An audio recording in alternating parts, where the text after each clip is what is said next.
Should a game be judged by its expansions? Maybe. Welcome to Tabletop Shop.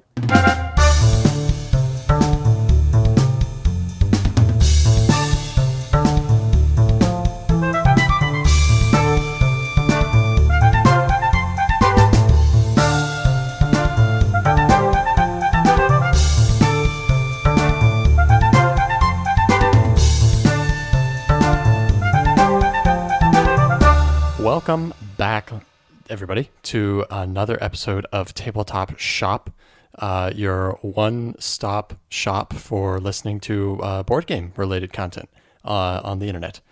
Tabletop games. Yes, tabletop games specifically. Hey, maybe we'll branch out at some point. We might have to kind of rebrand a little bit, but let's not say it'll never happen. Dude, that's why we made it broad. Like, there's tabletop games, are all the games basically. I was thinking, sports. Maybe sometime in the future we'll dabble into video games even, but Ooh. Hey, you didn't hear that from me.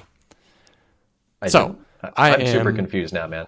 I am one of your co-hosts, Nate Clark, and seated across the city from me is your other co-host. See, there it is, Cody. Last week I tried to... No, this is your fault. It's your fault. I was waiting for you to say my name because that's what you did last time. For those of you who, for some reason, didn't listen to the first episode and you're only listening to the second one, last week I introduced Cody and he got all up in arms about it. And this week I let him do it himself. And like I predicted last time, awkward silence. Nah, it's Nate's fault. So thank you guys for tuning in again or tuning in for the first time. We are going to talk about board games. We're going to chat a little bit about games, and we're going to bring up some other topics related to games and just have a good time enjoying conversing about a topic that we both like a lot and assumedly that you, the listener, enjoys as well. I mean, that's why you're here. It's exactly why you're here. Or is it just to listen to our silky sweet voices? I gotta say, Cody, it sounded very good right there. I think your voice is probably, it's kind of slam dunking on my voice right now. Although really? Actually, people have told me that I have a good podcasting voice before. Huh. So, we'll have to see what people think about that. But Cody, maybe I should just kind of transition to talking like this the whole time. What do you think? How about you transition to telling me what you played this week? Well, okay, here's the deal, Nate. I actually have a statement for you before we get into that. Why don't you? Did you know that there's a Fast and Furious board game? I did. Okay. Did you know that there's multiple? I did not. Ha! So now you don't know if you were thinking of the same one that I was thinking of. I probably was. Okay. Fast and Furious Highway Heist. Exactly. Okay. Yeah. Just came out 2021. Have you played it?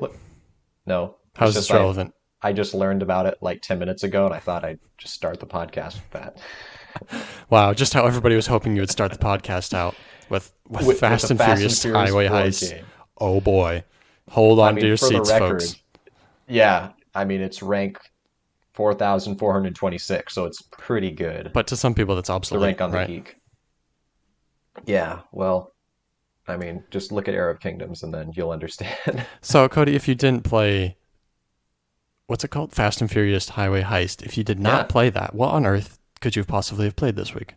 Well, Nate, looking at my little list that I made so I could remember, I have 4 games I'm proud to say that I played, just one of each.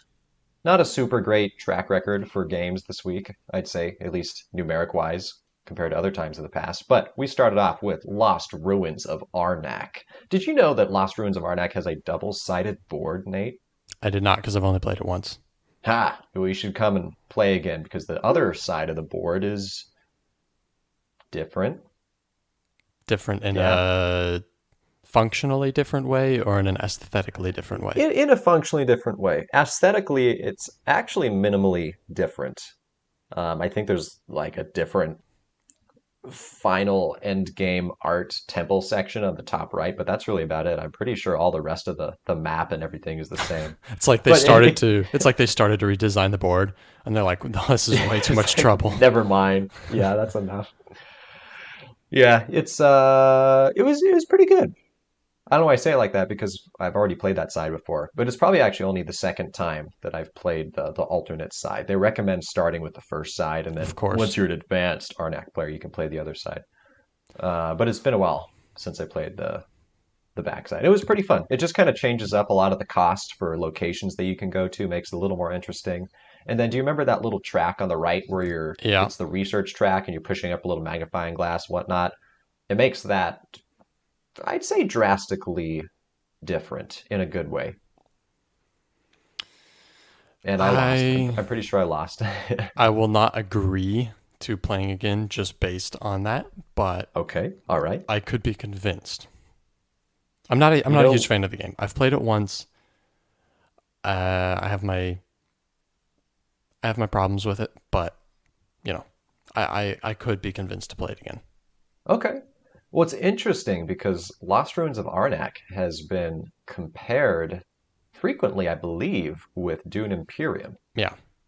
Since they Well, came out about the same time, they're both basically deck builder worker placement combos. that was kind of the thing, was that they both had those two primary mechanisms that were driving the games, and so just naturally they got compared a lot. And I've seen a lot of people online going, "How could you possibly even compare these games? They're not, similar at all." But there's always going to be people that think one thing and people that think another thing. So I don't really That's know what true. the purpose of this statement was. What else have you played this week?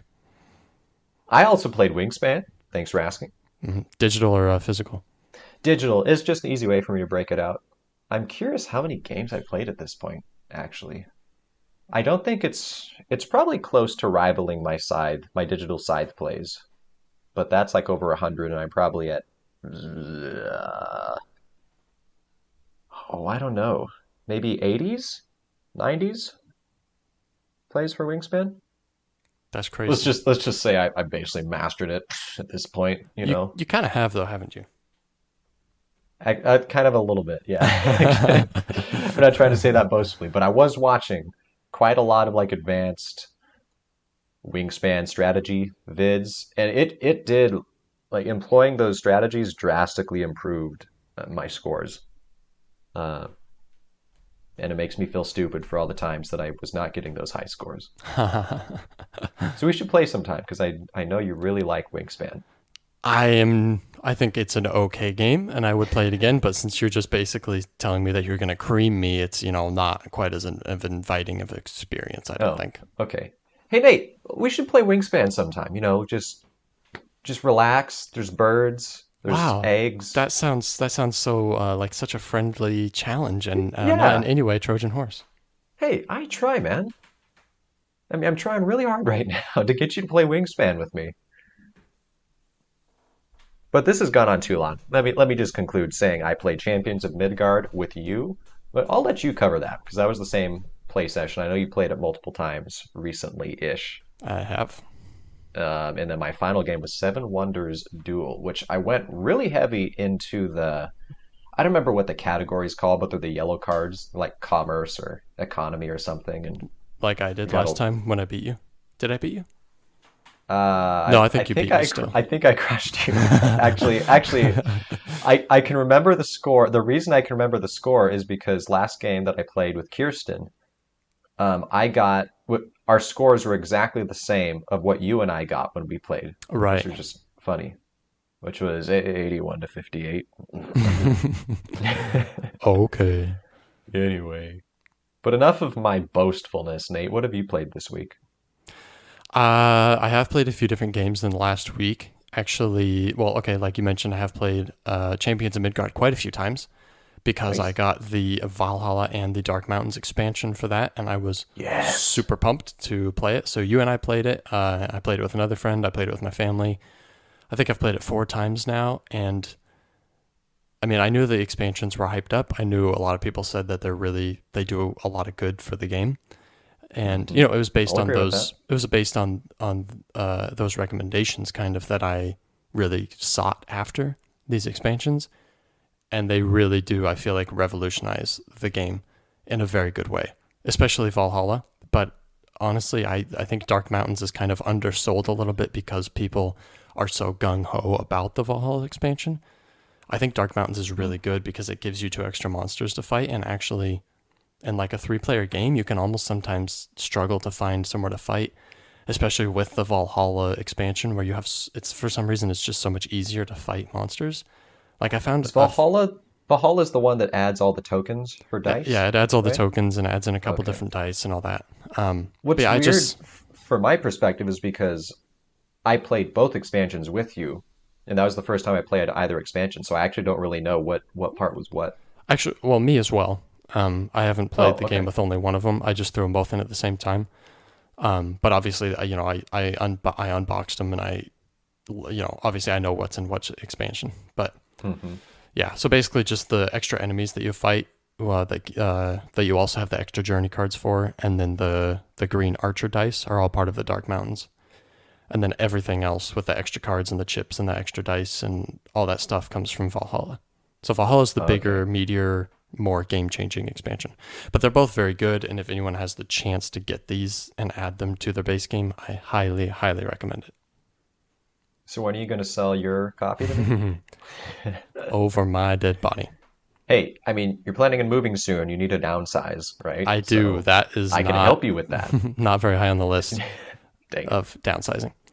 Let's see. I also played Castles of Burgundy this week. I might have played that one last week also. Very I'm going solid to game. assume it was the anniversary edition. Yes, not the one that was just recently kickstarted, but the Oh, yeah. yeah the very confusing.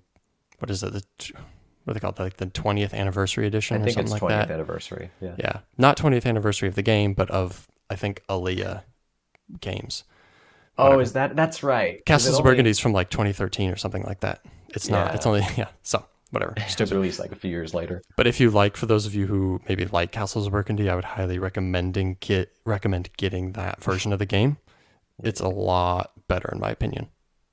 Just aesthetically, it looks way better, and it adds in a bunch of little mini expansions that really juice the game up. And yeah, it's a great addition of the game, and just a great. It's a very Euro-y game where you actually roll dice every single turn, which doesn't seem to go together, but it does. It works very Hmm. well. It doesn't feel luck based, even though you are rolling dice every round.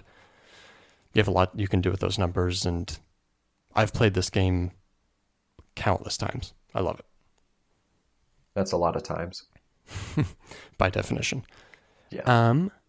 Oh, and then, funny enough, I have played Furnace this week. Actually, Hmm. maybe because I knew we were going to talk about it this week, and I was like, I should get another play under the belt because I haven't touched it in a Ah, while.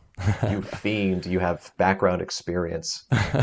Well, I mean, we both do, but mine's a little more recent and irrelevant.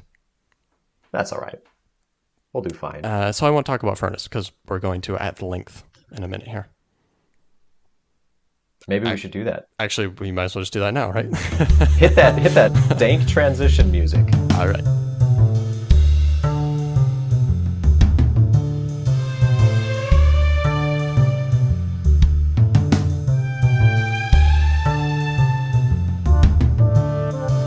Well, welcome back to our Game of the Week segment. Nate, you already said it, but go ahead and say it again. What is our Game of the Week?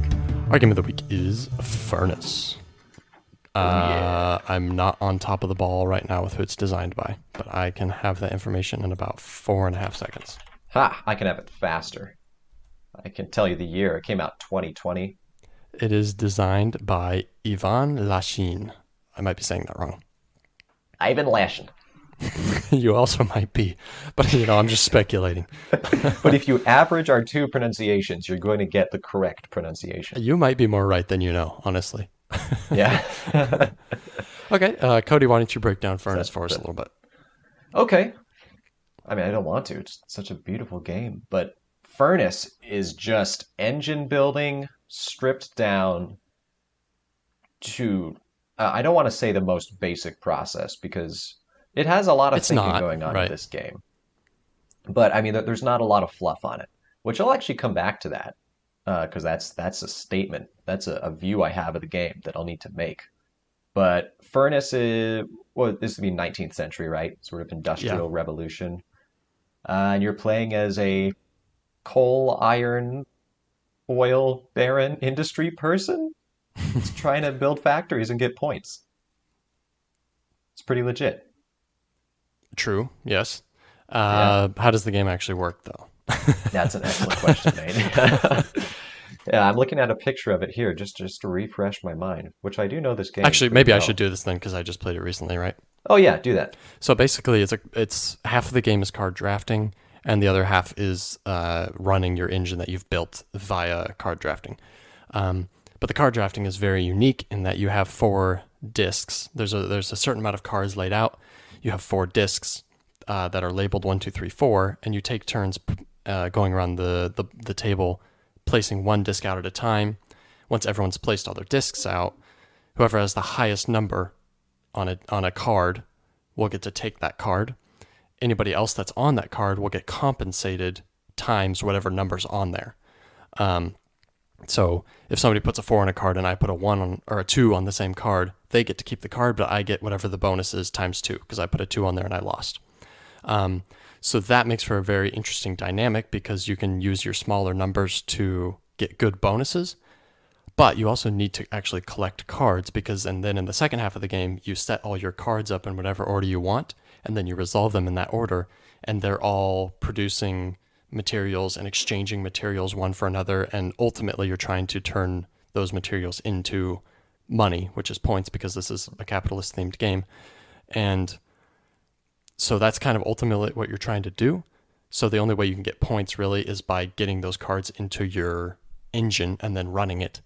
But you can also get a lot of bonus resources and such by playing those smaller numbers out in the middle and kind of sniping a lot of resources. So you just do 4 rounds of that. Your engine gets bigger and bigger every time, obviously, because you're adding more cards to it every round. And then, you just see who generated the most revenue by the end of the game. Indeed. Now, Nate, I have a question for you. Have you read any of the suggested advanced game variants in the rulebook? That sounds familiar, but I am actually kind of interested now in what that actually is because I don't know. Sure. Yeah, it's all basically around the same concept, and I actually haven't tried them yet. It sounds somewhat miserably hard, but the concept normally in the game, Oh, no, no, no, you no, have all no. your I've done cards and you this. can Yes. choose whatever order. Yeah. You can choose. No. When you acquire a card, it has to go in a set place, and then Yes. it's permanently in Yeah. that order for the rest of the game. Yeah, actually, Anna and I tried that. We did it that way. Yeah? How'd It it is go? so much harder, understandably I would so. imagine. It's like such a headache. I almost don't like it because it takes some fun out of the game, but it also Okay. really slows the game down because that first It is a half, pretty fast game, isn't it? well, it is, which is actually good, and I like that. The second half of each round goes faster because you don't get to rearrange your cards and do them whatever order you want. Oh, But the first half goes a okay. lot slower because everyone's just like suffering from like there's so much more kind of there's so much more on the line. There's so much more at stake in what Uh-huh. cards you get in that first round. Yeah. And it seemed like there were variants within those variants. So there was one strict sense where as soon as you put a card down, like it can't move at all. But then there were some where if you acquire a new card, you can spread out cards in the middle and then put that card in the middle. As opposed Yeah. to the strictest version was like you can't put a card in between 2 other cards. Like it Right. can only go either to the left or the right, Yes. Yeah. which And is there's even even more a variant brutal. where it's like after the first round, I think it's you can like rearrange during the first round, and then after that, you have to follow a set rule. Oh, And obviously, you can okay. play around with it and do whatever combination of strictness and leniency that you want to kind of mess around with how people can put cards into their engine. Mm. But it does create some interesting scenarios that really make you think. Oh, I thought there was more to that statement. You were just saying makes you think. I You felt you like I had kind a of answered good my question earlier, conclusive though. end, but Yeah. Well, I was curious if the difficulty and the intensity of that variant like resulted in a higher fun factor, but it sounds like what you're saying is it just made it painful. yeah. See, here's my problem is that I like the game a lot, but I feel like if you really wanted to play the game that way, you would have to play it consistently. And I feel like Furnace is a hard one for me to come back to like every single week, you know? Like I want to Yeah, get it out every just a once little in a bit. while because it is pretty straightforward, it's pretty short, and it's a lot of fun. I don't want to be playing it every week in order to train my mind to understand the game that way. Then I really think you're taking the fun out of the game if you're forcing yourself to play it just so that you can play it at that level successfully. Yeah, Wingspan feels. like that a little bit for me because Wingspan became sort of a game study Yeah. as opposed to just an enjoyment factor. And yeah, I can see how that could happen with I've Furnace, where I've played with a person who plays games like this. He's a very analytical person, and he will approach a game. Actually, it was Castles of Burgundy, and he was kind of mm, researching what the average, like what the average good score is in Castles of Burgundy, and then of course because there's a set number of rounds, you know exactly how many actions you're going to have, and so he was breaking it down to how many points per action he should be averaging in order to reach that good score, and then evaluating all of his decisions based on, well, does this action kind of ultimately reap me at least X amount of mm, points? And that actually, I feel like sure, that's a detrimental way to play that game, because you have to take a lot of actions that don't give you any points in the moment, or really exactly. honestly, that don't give you any in the foreseeable future, but you Uh-huh. know they're going to play out. I will say I get the idea behind his thinking because I like researching games that way too. That's sort of what I did with Wingspan. Like there's a logical way you need to go about this. These are the higher chances of giving you points. You should go this way. But yeah, I think that was applied incorrectly for castles because all your actions are going to be different and you're setting up slightly less effective actions point wise at the beginning of the game to get you to awesome actions at the end of the game. For sure. Yeah. It's a To me, science, man. Castles of Burgundy is all about setting yourself up for those big plays that, and also like you got to think like you can take an action that might give you some points, but it might also trigger something else, and that might even Hmm. also trigger something else, and so it's Yeah. so, I don't know, but I feel like also approaching a game that way sucks some of the fun out of it. If other people want to play games that way and they enjoy playing games that way, then I have nothing against them. And it doesn't necessarily take away from the experience for the other people you play with, as long as you're not, taking a really long time to analyze things. But for me, I just can't play games that way. I feel like that turns it into a analytical, mathematical exercise instead of just sitting down and having fun playing a game. So, Mm. Kind of a weird side effect of that, I think, is it can then feel awkward playing with other people that either haven't gone to that extent or just aren't really experienced board gamers. Because then you just kind of feel bad if you absolutely crush them. well, and on the flip side, like when you're playing a game with somebody and they are playing it that way and you're not, and you wipe them out still, then it's like really Mhm. embarrassing for them as the person that was like, just breaking the game down and really like, just ripping it Uh, apart. And you're just going to extract all of the strategy that you can out of this and just use it to your advantage. And you beat me by 45 points. Okay. uh-huh. You know, it's like Maybe it's just you're serving as a humbling experience for the other person at that point. possibly, yes, passive aggressively, not really Sure. confronting them about how they play games. But, like I said, like I don't care if somebody plays a game like that. That's fine. And it doesn't really pull away from the experience for other people too much. So, All right, so let's play Wingspan. well, Hey, I'm gonna hold you to your word, man. okay, well, let's get back to Furnace here. But yeah, enough about castles. This is a game of the week of Furnace. Nate, what do So, you like about Furnace?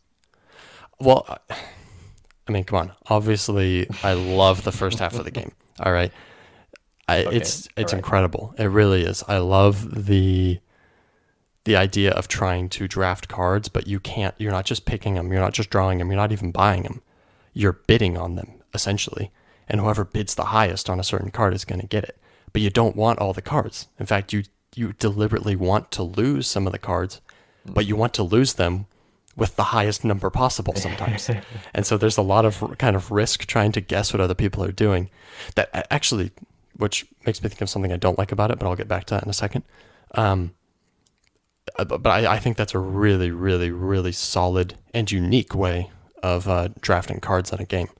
Mhm. That this idea that you can intentionally lose in order to get compensated and receive something else than what the winner is receiving. It adds Um, a strategic layer to it. Most other drafting games, it's either you're going to get the thing or you don't get the thing, and that's the yeah, only component to it. it's mostly like, okay, what do I want? All right, I'll take that if I can afford it. Sometimes you don't even have to pay. Blood Rage, Seven Wonders. A lot of times you don't even have to pay for things. You can Hmm. just take them if you want them. Uh, and this is a very, very, very different approach to that. So I really like that. I think it's a very ingenious design, and Yeah, I think everybody I've introduced the game to is like, whoa, this is so cool. Like I've never seen this before. This is a really fun, almost activity within the game, because it's not even Yeah. the whole game. So I like that a lot. I think that's amazing. Um, and I think the game looks really good too. I love the theme. The industrial theme is really cool. I think the art is done well. Um, it's kind of, I don't want to say it's all the same. It definitely all follows the same theme, which is generally pretty dark because we're talking Industrial Revolution here, which kind of generally has a dark theme, kind of a dismal coal, Hmm. smoke theme, right? But Yeah. there's actually a lot of cool accentuary colors in this game and the art. Um, Even from the game box, where like his heart is like the furnace, and the rest of the game box is like black and white, and then you have his red heart kind of that's beating. Oh, I never noticed that before. I'm looking Yeah, at it's the super cover cool. right now. That's Super cool. genius. But then all the cards are kind of the same way. They're mostly pretty dark and pretty bland, but a lot of times there's splotches of color thrown into them. Hmm. I'm thinking of one card specifically that has like a sunset over a factory. It's They're just, like the bright orange one, right? yeah, yeah, yeah, yeah. It looks really cool. It looks amazing. The resources are fun. Other than the coal cubes, they could have done better than cubes, but Yeah, well, at least they made hey, the coal comes in resources. cubes, man. At least they made the resources different instead of them just all being different colored cubes, right? So there's that. I like the I like the texture of the cards too. It's a certain almost gritty feel that it seems like they used on them. They're It's a little interesting. bit different from kind of the smooth like Dominion style cards. Yeah, they're definitely not your. They have more texture to them, but they're also a lot thinner than other cards, They're like which is papery almost, but almost, in a yeah. good way. Yeah, not to say that it's cheap. I don't think it is, and I wouldn't be worried about it either. Mm. Like, you don't need to sleeve these or anything because, like, the deck gets shuffled lightly once before the game starts, and that's it. So, it's not like Dominion where you're just ramming those cards together every single turn. Yeah. So they It feel, ruined the aesthetic to sleeve them too. for sure, yeah, they feel fragile, but that's fine. And I think they have a good feeling to them. Hmm. I I won't dig get it. in. I won't get into the bad yet. Like I said, I think the game is a good. I think it takes place over a good time window. I think this game usually, I mean, tops. I don't even want to say 45 minutes, honestly. Like, I don't know if I've played a game of this that was 45 minutes yet, Mm. even with four people.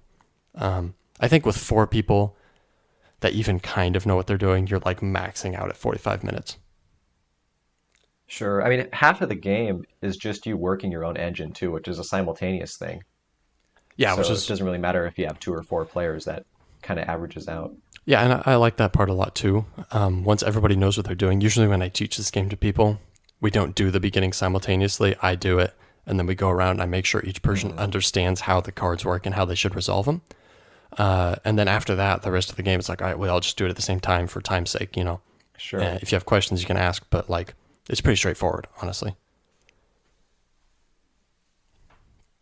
Well said. Well said. So why don't you, if there's anything left to talk about, why don't you tell me what you like? Sure. I mean, you covered most of it. But I do like the visual of the discs. You have a one, two, three, and four, Oh yeah, and as the number increases, the size of the disc gets bigger. So it's really easy to hmm see who actually won a given card and then who's next down the line. definitely, definitely. I feel like Yeah, they have good that's cool. colors too. Yeah, they don't seem to. I don't know. The yellow and the red seem very sort of NBA sports team colors Oh as yeah, opposed you're to the not a rest of the fan? game. Not as much. Huh. Nah, I think it probably could have looked good with maybe more of an orange, almost like that one sunset card, and maybe like a blue or something. Here's the thing. But that's that's okay. I feel like it is orange. I know we've had this disagreement before, actually, but I would Yeah. 100% say those are orange. In the comments below, are the red orangish colored discs in Furnace red or orange? Or are they red Um, orange? Actually, Which is a color. I feel like this game could have benefited from some very nice looking colors, like not primary colors, but like I don't know. Yeah, think about like tapestry. The colors that are in tapestry, they're variations. You have like salmon red and olive green. Hmm. It's not just red and green. I feel like They're all this kind game of could have pastels, really, sort of. yeah, this game could have really benefited from some like a pastel color palette. Hmm. for the player colors anyway. Lost opportunity. But who knows? Maybe 2 years from now, when it's 4 years old, they'll release a 20th anniversary edition, and then it can have some upgraded components. And 10 mini expansions and dice. Hey, that'd be awesome, man. Although I guess it is only 415 on Board Game Geek.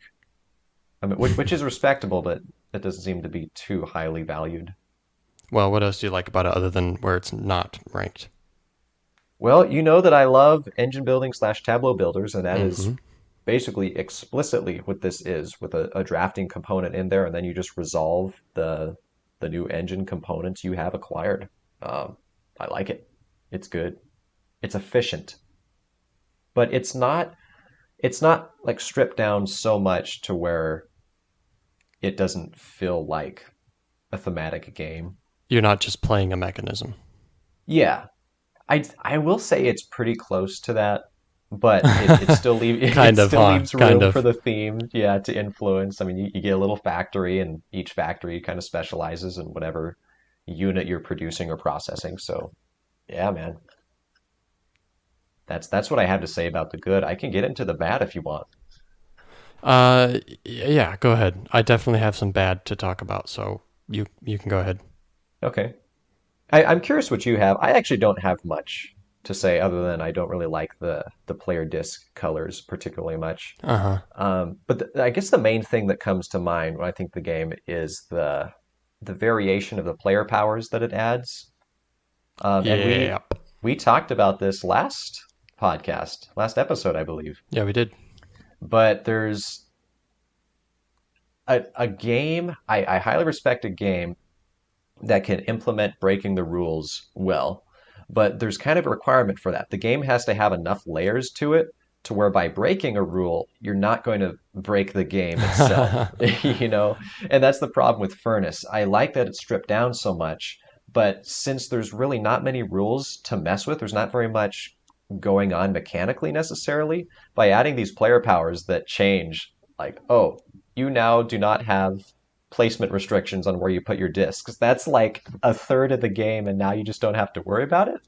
Right. I don't really know. I haven't analyzed if those player powers are balanced or not, but I don't really care if they're balanced or not. It's just I like the game Furnace, and when I play one of the player powers, it doesn't really feel like I'm getting the standard Furnace experience And anymore. I don't feel like they increase replayability either. A lot of times that's something you'll get out of variable player powers is it's like, okay, well, I'll play as True. this guy this time and the next time I play, I'll play as that guy and that'll change how I approach the game. It's like, no, it just makes it easier. You just don't have to do something and the game's just easier. That's all it is. And I don't It's think kind of a that's disappointment. increasing replayability.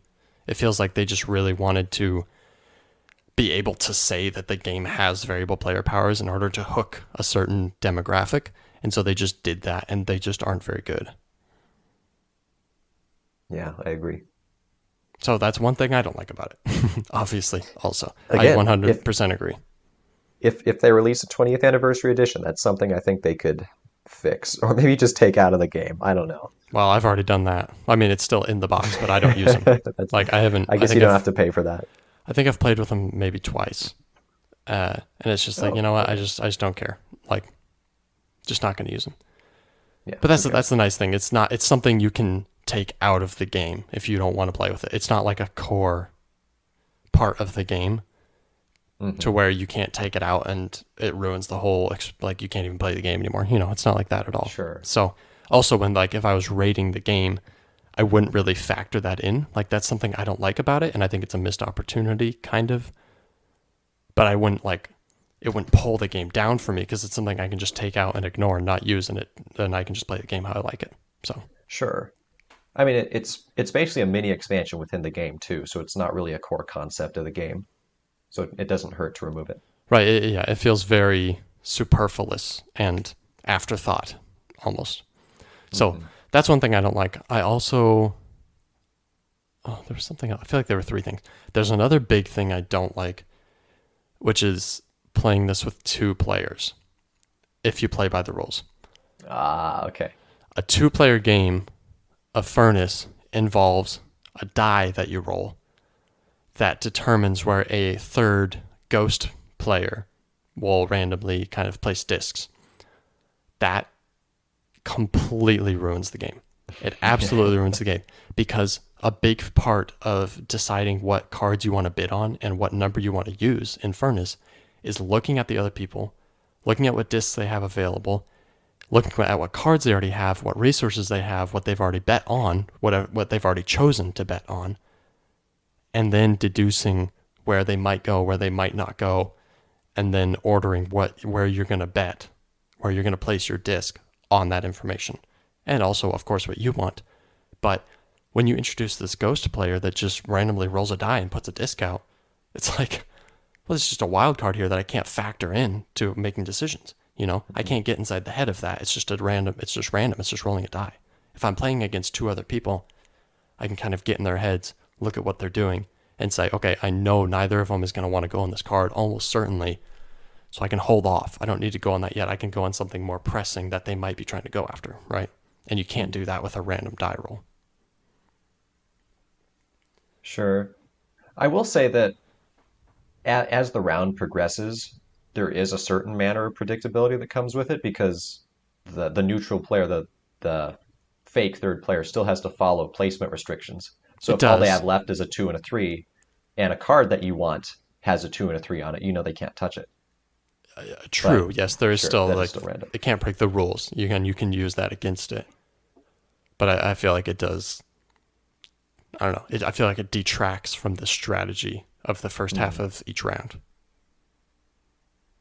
So that What's weird for me is I don't really mind the neutral third player that much. really, It's probably just speaking to my own play style, but I don't usually pay that much attention to what other players have or what they may be trying to get. really, Eh, that's probably how could you not? that's probably mostly true. I don't know. I guess it kind of just depends on the game that I'm playing. But for Furnace, I find most of the time I'm just focusing on my own devices, and I tend to have Plan B. So I kind of analyze, okay, what's available now this round? I know I wanted this one earlier, and that one's not available anymore, so I'll go towards this one instead. So I've that being said, I probably won't win this game as often as you will, I was actually but just going it's to just ask. I something I know noticed. I've scored over 100 in this game before, which I feel like is Hmm, really, really good. that I've never is researched that kind is of what high. people score in this game. Um, but actually, Anna was the first person to get over 100. And Really? I've also done it now. Yeah, she was really good at this game. Um, I've also gotten over 100 once, I think, and then up into the 90s a couple times, which I feel pretty good about, like really good about, Looks as like far my as high score scores is go. 75, so that speaks for itself. But I also haven't played this that often. I mean, Sure, I've yeah, I probably definitely, played it half a dozen times, yeah, I think I've played it at maybe a least little more. 10, if Okay. probably more. Um, yeah, man, I feel like there was another thing I wanted to say I didn't like about it. Oh, I guess I feel like the replayability isn't there. That Hmm. I can't come back to it. I don't even. I'm like maybe once every couple of weeks, if even maybe once a Sure. month. It's just if I'm feeling like it. It's good enough. It's such a solid game that I'm keeping it uh, for as the foreseeable future. But it's not something I'm going to come back to regularly. Sure. What I would like to see is a newer game that implements this concept, but perhaps in a larger and more interesting way. Yeah, and I Because think there would I'm there not would slamming the be. game at all. I was just saying I feel like there would be room on my shelf for both of those. Yeah, I agree. It's nice having this as a short game too. Yeah. I mean, kind of up there with Seven Wonders Duel. Se yeah, I said that right. Oh man, what else is there? Why can't I think of any other games?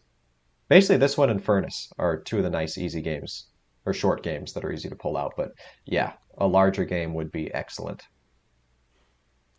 It could be. It could also feel like they're taking something and trying to make too much out of it, but I think it could be done successfully also. Yeah, I'm just thinking of that core mechanic. The idea of bidding on something still yields a result Oh, even if you sure. lose it. Yeah. Yeah, if That if I'd you like to see zoom that out that expanded. far, yeah. I'm sure someone will. Someone probably already has, and there probably already are several games before Furnace that have implemented this that we know nothing Yeah, about. possibly they just didn't quite reach the popularity. Or we just don't know. They're games we just don't know that this is in them. Could also be possible. Sure. Well, you listeners out there, if you know of one, hit it in the comments. Let us know. I want to play it.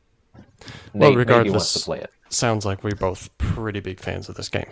Um, like I said, I own it, and it's going to be on my shelf for the foreseeable future. I'm not planning on getting rid of it. Would definitely highly recommend it to really anybody. Actually, it's an easy game to learn. It's a short game, but there's so much. It's such a solid design that even experienced game players would really find something to enjoy there also, because it feels so unique and so solid. And it makes you want to buy a top hat. I was gonna say it makes me want to watch Peaky Blinders. I haven't seen it, so Hey man, it doesn't. Cillian Murphy, Tom Hardy. I mean, come on, what are you Tom doing? Hardy. Oh yeah. Let's see it, man. All right. Well, that is Furnace by Ivan Lashine.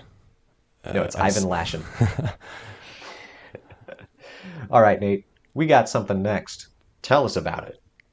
Yeah. So our board banter of the week is we would like to talk about. Well, actually, you posited this question. I did. Should a game be judged by its expansions? And I would love to dive in and answer this question, but I actually would like to hear you elaborate on Really? what you mean by that. Okay. Well, let me first just say that I wrote that question down probably at least a year ago, maybe more, when we were making up a list of possible board Right. banter Okay. topics for videos. Okay. So I have no idea what my original thoughts were. And I probably didn't have that much going into the thought originally. But I can elaborate it on it now. Should a game be judged by its expansions? This meaning, if you're going to analyze Everdell, for example, which has three, to my knowledge, large expansions and then a bunch of little like card expansions, should Everdell should if it has a bad expansion, should Everdell be slammed for that? Should it be ticked down a notch on your review scale? Or should you only be analyzing the base game? And that's kind of a weird loaded question because it really For just sure. depends on the situation. But that kind of reveals my own answer. I'm picturing Bilbo not wanting to give the ring over to Gandalf in the Fellowship of the Ring, and he's like, "Well, no, and yes." Okay. Okay. So here's what I would say. I think maybe it depends on how you're rating it. So for my own personal list of just how I like, if I'm rating like my top 100, which is just games that I like, and in the order that I appreciate them, in the order that I like them, in the order that I enjoy them. 100% yes. Expansions are going to be factored into that because they factor directly into the experience of playing the game, Mhm. which directly correlates to my enjoyment that I get from the game. So what if I'm ranking something based solely on how much I like the game, how much I enjoy playing it, then if I have expansions for that, they're going to factor in. If I have a bad expansion for it, well, first of all, I feel like I wouldn't ever buy a bad expansion because I would do enough research on it to. But that's kind of beside the point. If I did have a bad expansion, then it would not because I wouldn't play with that expansion. So then it wouldn't factor into that. But if I'm judging the games based on just the game that they are, then I'm taking expansions out and I'm not factoring in because I'm just talking about that game as it was created, not the afterthoughts, not the things that were made secondary to it to bolster it and to, make it better. I'm just judging the game as it is. So I All guess right. I think I have more to say, more that I want to say, but Sure, my yeah. overarching statement would be, well, yes and no. It depends on for what the purpose is that you are judging the game. Yeah. I think we actually have pretty similar, perhaps even identical stances on this question. But as I pondered this deep question, what I came to is should a game be judged by its expansions? And I think I do personally. Same thing. If I'm making my top 100 list, my how I enjoy a game is my overall experience with the game. So if there's an expansion that's a good expansion that made me enjoy the game more, it's going to go higher on my list than I would put it Right. otherwise. Of course. Yeah. Yeah. But if I was doing just a standard review of a game, like if we were to make a old time Way Brothers Tapestry review game, um, I would think that anyone clicking on that video or anyone who wants to look up a review for a game isn't really concerned as much about the expansions. They just want to know base game, how is it? And that's what I would answer. I wouldn't Uh-huh. incorporate in an expansion because that's not what was originally produced. Or I guess that's what was originally produced was the main game, not the expansions. Right. Well, I think the question actually can be pretty easily answered by if somebody says, "Well, hey, Cody, is viticulture a good game?" And you say, "Well, yes, it is, but only if you get the Tuscany expansion." Right? Yeah, good Then point. already you're factoring that into whether or not there's a secondary thing that's affecting the game. But they didn't ask you if it was good with Tuscany. They asked you if viticulture is a good game. Hmm. So then your answer is kind of like, well, it's all right. The viticulture itself it's okay, it's all right. It's it's whatever. And I'm not saying this is how you feel about the game, but just as Sure. an example.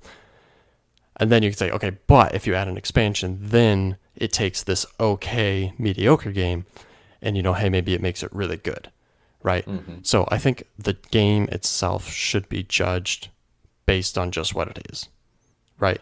And then if you want to talk about other things, ways to make it better, whatever, then you can bring in the expansions and you can judge the expansions and their effect on the game. Hmm. Here's a mild complication to it. It's not really that big, but consider, for example, the game of Scythe. Where I'm going with this is usually when you're considering an expansion in regards to a game is completed and finished in its fullness, and then that is what's released. And then expansion adds all this new material to the game, right? Uh, what's weird about Scythe is the base game of Scythe actually includes player spots for what is going to be a dedicated expansion to the game. Tagawa and Albion, those have player locations printed on the board. So it's like the game was released already with an expansion like directly in mind. And I'm sure lots of games are released that way, but I don't know if I've seen many games printed in such a way where you're literally looking at the spot where the expansion is supposed to Right. go, but the game doesn't come with that expansion in the box. Honestly, they might have even been released at the same time. I don't know. They might not have been, but they might have been. That's a good point. They would just, forcing you to purchase them separately in a very Apple fashion. Which is a great way to make more money on your games. For Let's just say sure. that. Yeah, I don't think that really affects this topic at all because it's still just an expansion, right? Sure, Um, that's true. so yeah, I don't But know. it is weird. It is a strange thing if you buy a game and there's things on the board that have no effect on the game whatsoever, but they will in the future if you buy more content for the game, right? But they're printed like set in stone into that board. They're Hmm. part of that. Like as far as what you're seeing when you get the scythe board out, they are part of the game, but Hmm. only if you buy the expansion do they actually have an effect. Yeah. Games can implement that in kind of a fun way sometimes too. I was just thinking of Everdell. It's got a weird funky shape to the board. For It's kind of sure, yeah. round, but then it's got these weird nubbins around the side, and you don't really know what they're for. But then you get an expansion, you're like, this shape fits perfectly. They made this with the expansion in mind. Yeah, And that yeah. that is pretty cool. Actually, Seven Wonders Duel, I was looking up the Agora expansion. It actually functions the same way. There's like these little notches in the original Seven Wonders Duel Mm-hmm. board that I never really thought anything of. But then when you look at the Agora expansion, it's like, oh, there's this little Senate portion thing that like clips onto the bottom of the board. So cool. Yeah, yeah. I like that too. I think that's at least aesthetically, it's a satisfying thing to see included in the Hmm. game, right? Yeah. I think well, coming back to just the expansion topic as a whole, I feel like with a game, the one I always come back to about this is Civilization: A New Dawn, which is the 2017 kind of installment of the Civilization franchise. Yeah. That game, you know, again, I stand by what I said about you judge the game based on what it is, and then if you want to have a different discussion about how much you like it or whatever, then you can include expansions or whatever. I stick by that, which is so weird for But me because Civilization is an amazing game. It's one of my favorite games. I know a lot of people didn't like it very much, honestly, and I think that might because the base game was so rough. mm, But then you have this expansion, the Terra Incognita expansion for Civilization, that completely changes the game. Absolutely overhauls all of the problems that were in the mm, first game, and the kind of the core of the game still feels the same, but there's so many things about it that change. It literally takes things out and replaces them with new things. Like it takes things out that didn't work, puts different things in, changes how things function from the original game. There's so much to learn that changes mm. the game that like without that expansion involved, the game would be so far down my list. Like I wouldn't really want to play it very often. But once you Interesting. put that expansion in, it's like boom, it skyrockets way up my list, and I love it. It's an amazing game. You know, it's so weird to have this base game that has so many problems and oversights. It's like, how did they not figure this out in playtesting? This is terrible. And then you get the expansion for it, and it's like, whoa, this game just got so much better. But it's like, well, no wonder this game had no popularity because it had so many bugs in a way, you know, for Yeah. the original release. It's like, well, yeah, like why would most people wouldn't bother investing in an expansion for this game? Because it's like, well, why would I want to add more content to something that kind of sucks? I'm very curious if they had the expansion in mind while releasing the original game. I don't Because think so. In fact, I you hope don't not. think so? Well, if they Like I don't did, know how then far apart they're released, but there's a Tom Bassel vid, that I was thinking of, um, where he and the rest of the Dice Tower crew are going over recommendations for people who are designing board games, and one of their tips is do not withhold parts of a game just to release it as an expansion later, because what you end up releasing is a somewhat broken game that is then fixed by the expansion. I'm curious if Civilization did that. well, I don't know because it's not like they had.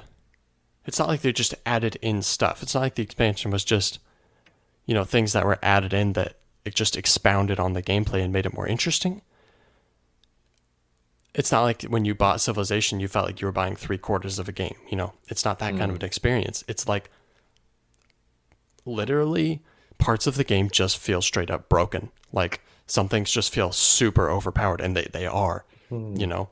And the expansion literally takes those things out of the game and replaces them with different systems and different ways of doing things huh. that are far superior, you know. So if they had done it that way, it would almost be like they made a game that they knew kind of sucked. Not just like it wasn't a complete game, but like it kind of had problems and then released it and like, yeah, okay, but we'll patch it. Don't you guys worry, but we're just going to release Hmm, this. I feel like from a PR standpoint, that would be a terrible idea. And I think they would have been reaping the consequences of that and that game not really getting a lot of attention. sure. It almost sounds like then that they basically released a second edition, but in the form of an expansion. Because Kind that's of. what second editions tend to do, is they do an overhaul of the broken mechanics of the Really, previous that's game. actually a good point. It feels more like Civilization: A New Dawn second edition. Honestly, is what it feels like. Yeah, Another new Dawn. a newer Dawn, Sunset. Yeah, an old Dawn. So, but anyways, that's a Hmm. um, kind of a big rabbit trail. But since we were talking about expansions, I just kind of wanted to bring it up. Sure. Yeah, I mean, that kind of reminded me of viticulture a little bit. I mean, granted, there's viticulture, and then I think there's multiple editions, but the one you want is Viticulture Essential Edition. And that functions as a second edition. It's an overhaul of the mechanics. It makes it better. It adds the grande worker in there. But I'm also just thinking of Tuscany. That dramatically changes the game. I mean, it adds a different board to play the entire game on. It essentially is a third edition, but Yeah, it just actually, adds good stuff. Yeah, it actually does kind of function the same way. I feel like it's not replacing broken things. I feel like that's kind of what the Essential Edition did. Hmm. Tuscany definitely feels like an expansion, but it also really is replacing a lot of stuff, right? You know, you have a different board.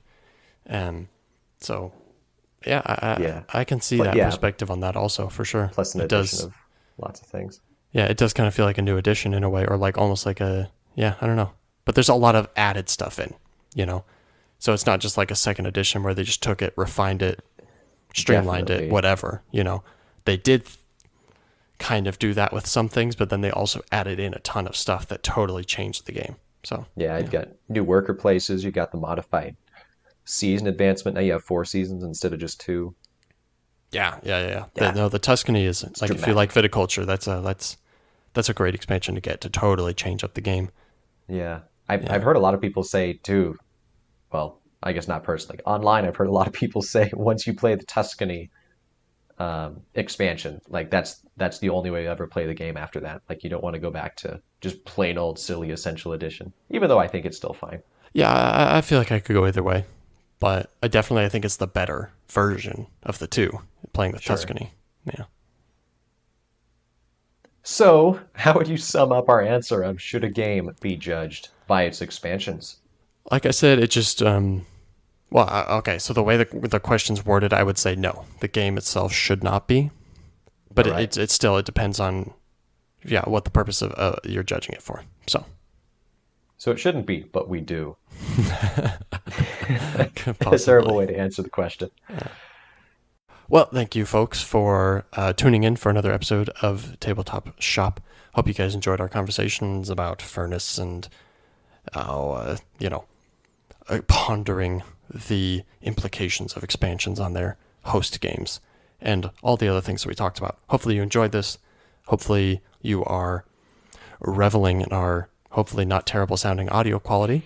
If there's anything that you want to suggest to us or maybe even tear us down for, dare I say, constructively criticize. If there's anything you want to tell us, maybe you just want to suggest some things, compliment us, whatever it is, you can do that at tabletopshop23@gmail.com. You can also reach out to us on Facebook and even Instagram. Is that right, Cody? Yeah, man. Tabletop Shop 23. Yes. We also have a website, tabletopshop.wixsite.com/website. No, forward slash. Get it right, Nate. Forward You slash. don't, you don't know your forward slashes from your backslashes? Honestly, no. I really don't. Well, don't become a swordsman. And remember, no matter how hard your life is, it's not as complicated as turn order in viticulture. Thanks for tuning in, folks. This has been the Tabletop Shop Podcast. We release episodes every other Wednesday, and you can find us on all of your favorite podcast platforms. We'll catch you guys on the next episode, and in the meantime, keep on playing games.